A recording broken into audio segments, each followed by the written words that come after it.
Petty GMS signs the perfect crew chief to work with Noah Gragson next season. M&Ms reveals their final NASCAR paint scheme, and tomorrow night is Groovy Hollow 2. Today, let's take a look at all the spooky paint schemes.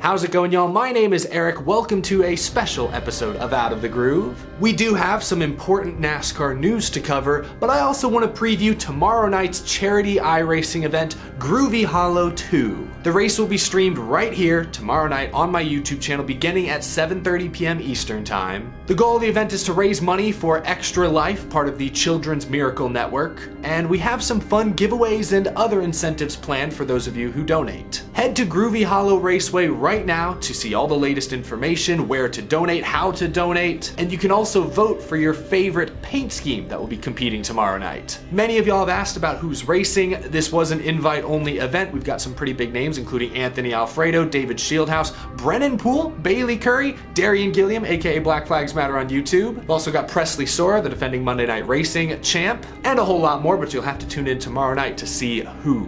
At the end of this episode, we're going to go through all the paint schemes, but again, if you want to click that link down below, you can vote for your favorite right now at groovyhollowraceway.com. I think that's enough announcements for the time being, at least. Earlier today, M&Ms, or Mars, the parent company of M&Ms, revealed what will be their final NASCAR paint scheme ever? Or at least for the time being. They're running a special mosaic scheme at Phoenix that will feature images submitted by M&Ms and NASCAR fans. Adam Stern from Sports Business Journal posted these photos, these renderings of what the car will look like. Besides the images underneath, the basic scheme is very similar to that Kyle Busch has raced most of this season. It's iconic, recognizable, memorable. It's really hitting me now suddenly that M&Ms is out of the sport. NASCAR teams and drivers have lost some pretty high-profile sponsors in recent years. There have been a fair share of new ones that have come in, but losing M&Ms? That's like losing a part of my childhood, it feels like. I've shown y'all this photo before, I believe, but like last year I was digging through old photo albums and I don't even remember this picture. Here's a picture of me. I'm probably 3 years old. I don't know. As far as I know, this is the first photo of me as a kid with any sort of NASCAR-related merch or toys, and there I am holding, guess what, an M&M's diecast car. I mentioned M&M's, very recognizable, especially amongst kids, as NASCAR and much of the motorsports world, it feels like, is switching to a more B2B, business-to-business sponsorship model, losing a major consumer-facing brand like M&M's, the kind of brand you can go to the grocery store and pick up any day of the week. That hurts. There's obviously value in the B2B partnerships, but if you're the average person tuning in and you're looking to see recognizable paint schemes on the track, it's harder to relate to a Leidos paint scheme than an M&M's paint scheme. I'm not even talking about what this means for Joe Gibbs Racing. Obviously, M&M's leaving is what ultimately led to Kyle Busch leaving for RCR going into next year. I'm more thinking about from the sports perspective. Losing M&M's, that stings. It really does. And now that it's actually happening, it's starting to feel real, it's really hitting. Hopefully there are some other sponsors, other companies that could potentially fill that void, but I don't see anyone replacing M&M's anytime soon. Been in NASCAR for more than 30 years. Wow.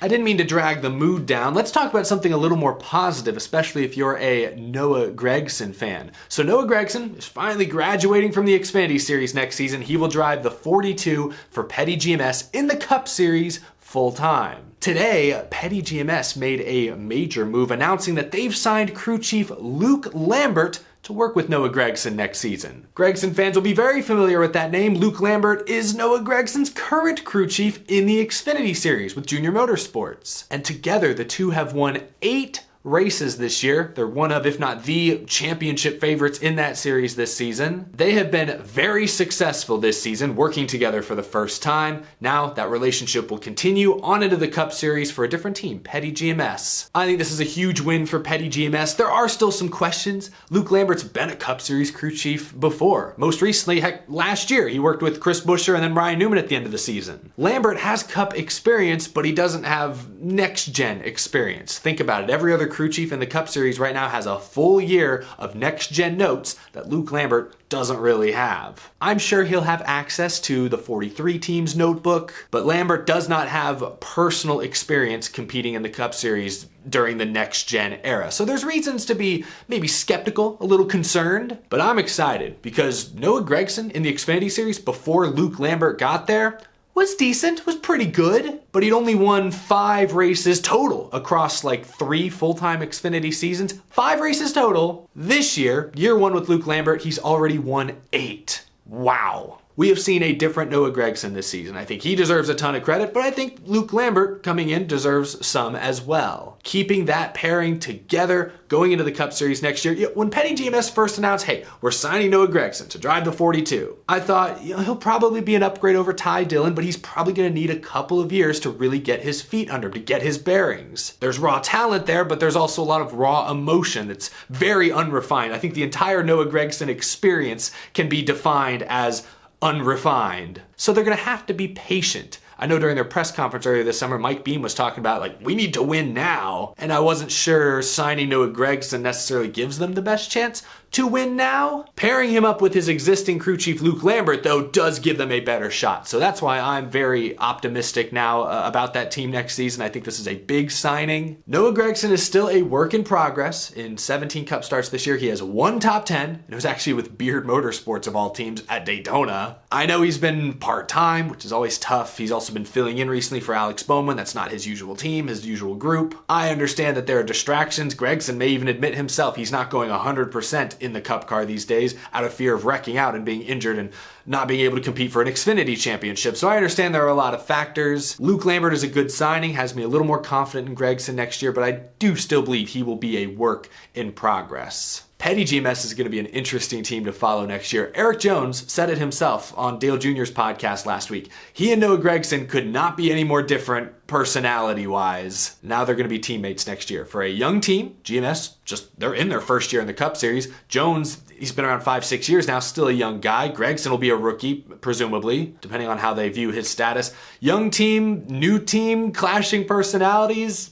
Exciting stuff going on over there, but I don't know. It's going to be interesting. I can't wait. All right, now I want to talk about Groovy Hollow. Last year we raised just over $6,000 for Extra Life for charity. This year the race hasn't even begun, and I believe as of this morning we've already hit $10,000, thanks in large part to many of the sponsors you're about to see on these virtual race cars. We have tons of great partners who are helping bring this event to life, from AE Engine to Podium Esports, to my boy Christopher Darling, Max Graphics, who designed many of the paint schemes you're about to see. I want to spotlight many of these great sponsors and many of these great paint schemes here today. Again, check out which is your favorite and head to groovyhollowraceway.com to vote. Then tune in tomorrow night, 7:30 Eastern time, donate to Extra Life, and you'll have a chance to win some prizes. We also have some other incentives that you'll learn about tomorrow during the show. So yeah, without further ado, let's take a look at some of these spooky paint schemes. First up, 1821 man-made. Ooh, I love the grit on the side of this thing. Really matches the theme of these old 87 cars. The orange is a Halloween-themed event. This looks sharp.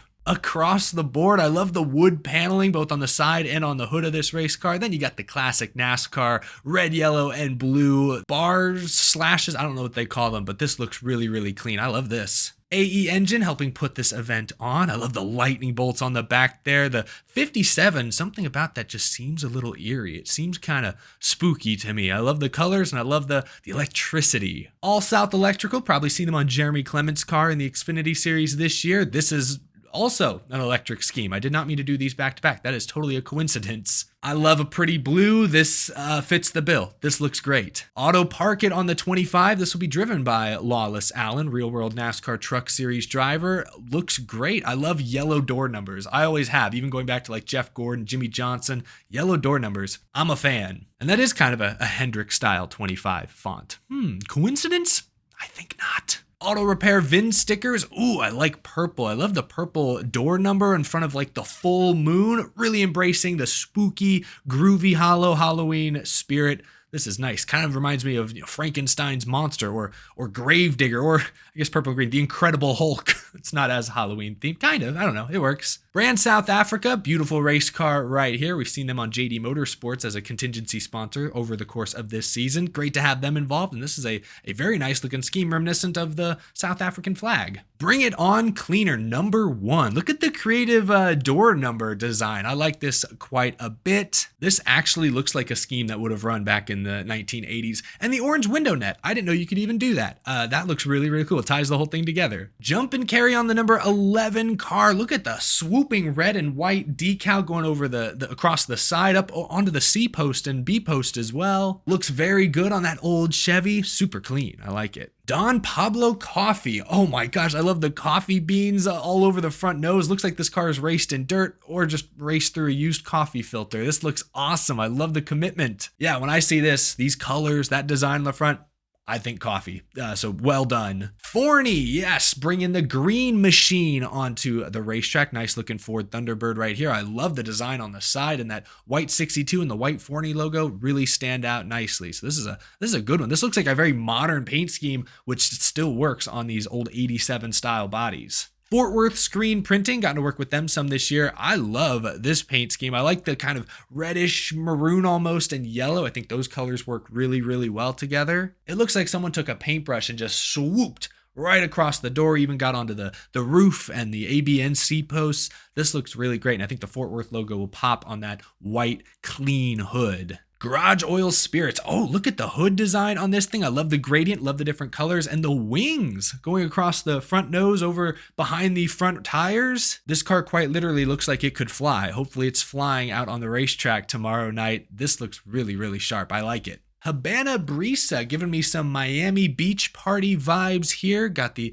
beautiful ocean beach on the side, some nice palm trees sort of silhouetted there on the left front. I'm sure on the right front as well if I have an angle of that. I like it. I'm a sucker for that light blue and pink. It gives me like 90s vibes. I know this race takes place in 1987, but I don't know. This still speaks to me as someone who I guess was born in the 90s. I still have some memories of that era of colorways and color schemes. Iggy's Sports Cars. This is a perfect example of less is more. Orange and navy. Yes, I'm not ashamed to admit it. I am an Astros fan, so that's giving me some good vibes, making me happy going into the World Series. The white trim, in a lot of ways, with the number 9, this reminds me of some of those old Bill Elliott schemes from back in the day. He too drove a Ford Thunderbird just like this. I think I'm seeing some parallels. We've got our villains, of course, the Junkyard Jacks. Let me introduce you to these race cars. Crash, Dash, and Smash. Brightly colored, easy to spot. I like how they all have slightly different jack-o'-lantern carvings on the hood.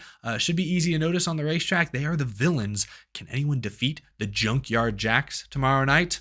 Tune in. Lino Racing, the official diecast of NASCAR. This is awesome. It's got a Chevy on the front, giving me some old Dale Earnhardt vibes. I know Dale Earnhardt's car wasn't explicitly red. It's a little closer to orange. This is just straight up red, but I don't know. It's giving me some intimidatory vibes, which is perfect for a creepy Halloween event. And the red window net. I like that. That's a nice finishing touch. Got to show some love to our designer, Chris Darling, with his own Max Graphics scheme right here. The blue looks awesome. I love the spikes or the shark fins, whatever you want to call them. I also like the door number tilted forward into the wind, as they say. Looks really, really strong. Appreciate Chris putting in all the hard work to make these schemes come to life. M&Ms Coffee, very patriotic as they are. I like how they've sort of blended their logo into the door, so the door number is like going over their logo, which is like the old American flag. That's a pretty neat touch. Don't see that every day. Red, white, and blue always looks great. National Metering Services, we saw them on Ryan Vargas's car at Daytona just a few weeks ago and when he finished inside the top 10. So cool to see this paint scheme now on a 1987 car. Looks great.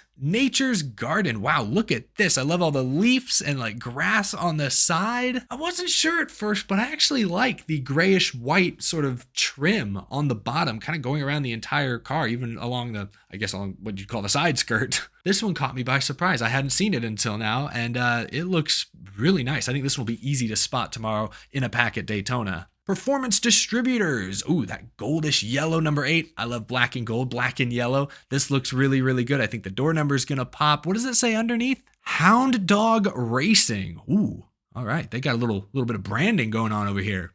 Cool.